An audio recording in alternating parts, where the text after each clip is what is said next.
after the Messianic era. It's not exactly clear when that ends. There reaches a point where the whole world is now aware of Hashem. Now there's the resurrection of the dead. Then is the rebuilding of our temple in Jerusalem. Then is the ingathering of the exiles and all the miracles that you've heard. That happens later. That's when we see the transformation of the sadness days into Yontifs. All the Yontifs will be canceled except for Purim. It says that the books of the Torah will no longer be used except for the Megillah of Esther.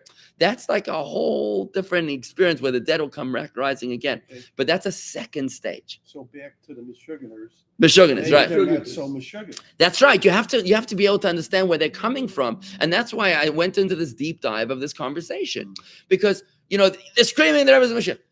That's a crazy thing. It's not such a crazy thing. If you look in Jewish history, the amount of people that qualified this incredibly difficult list of Maimonides to qualify for: a scion of David, son after son, assiduous scholar, exceptional in the observance of mitzvahs, which disqualifies any renegade rabbis. Any rabbi that decides, oops, a Shabbos is canceled, actually you don't need to keep kosher anymore, that they're all disqualified, no matter how great a speaker they are, right? And then influencing world Jewry. How many people? How many rabbis, how many sages in Jewish history have been able to say that they've influenced world Jewry? Like Maimonides probably is an amazing candidate for that. The Arizal is an amazing candidate for that. Probably the Baal Shem Tov is an amazing candidate for that. But you probably have 3 or 4 dozen individuals in history that have done that. Abraham, right? So the Rebbe is a very, very, very strong candidate. Now, the Rebbe, by the way, often spoke, he never spoke about himself. It was always his father-in-law.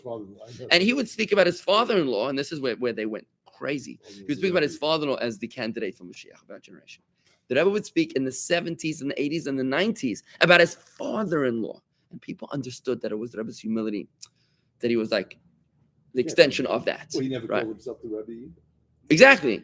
So this is where they're coming from. You have to understand that they're not incorrect in declaring the Rebbe as a candidate. I'm going to use the word candidate, or the most qualified candidate to be the Mashiach. Where they, I think, are crazy is in their relentless. What's the word? Their methodology of trying to get them Exactly. It's one thing to think what you want to think, but you don't have to say everything that you're thinking.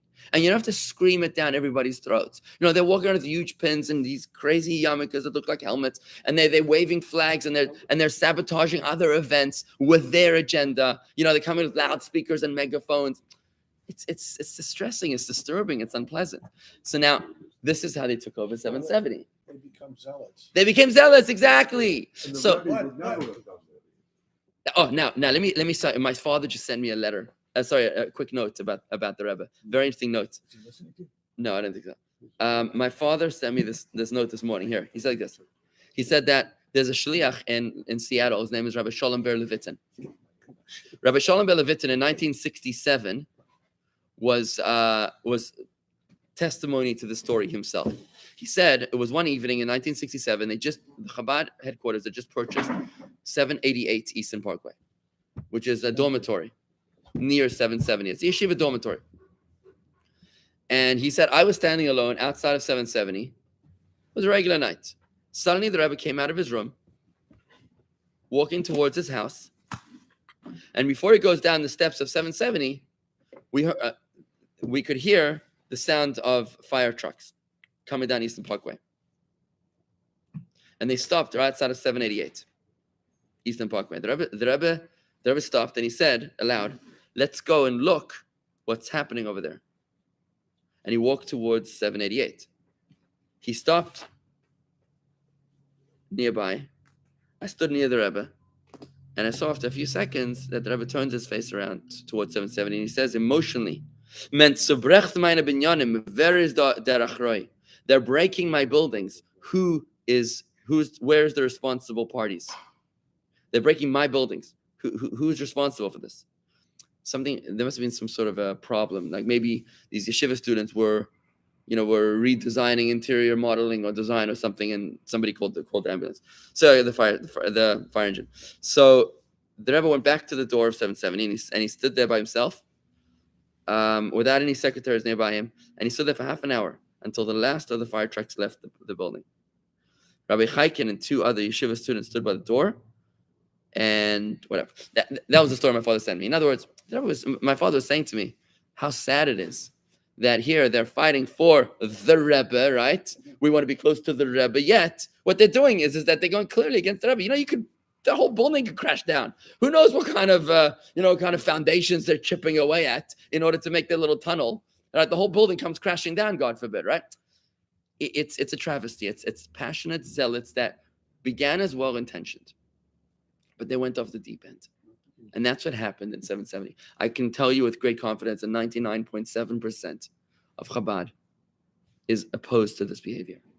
But there is the aggressive minority, the very aggressive minority that makes us Jews all look bad, or Chabadniks all look bad. And that's why it was important to have that statement coming out of Rabbi Krinsky's office. I think the story is being entirely sensationalized in light of what's going on in Israel and those tunnels. But at the end of the day, just when it comes to the essence of the discussion about the Rebbe being Mashiach, and these guys are fighting, we're bringing in the redemption, we're fighting for Moses, we're fighting for Maimonides, we're fighting for every Jew that lived in the history of the world, we're going to bring the Messiah by these actions. It's crazy. At the end of the day, we believe in the coming of the Mashiach. We don't care who the Mashiach is. It doesn't matter to me if the Mashiach lives in Bnei Brak, or if he lives in the North Pole, or if he lives in Moscow or somewhere else. Let him come. You asking me who he is? I would say I can't imagine somebody more qualified than the Rebbe, but you know what? Surprise me. Do you know what I mean? It doesn't. But for these guys, it's all about the superficial. It's all about the clip. It's got to be this picture and this place and this building, and you can't stand in my way. There's no other conversation.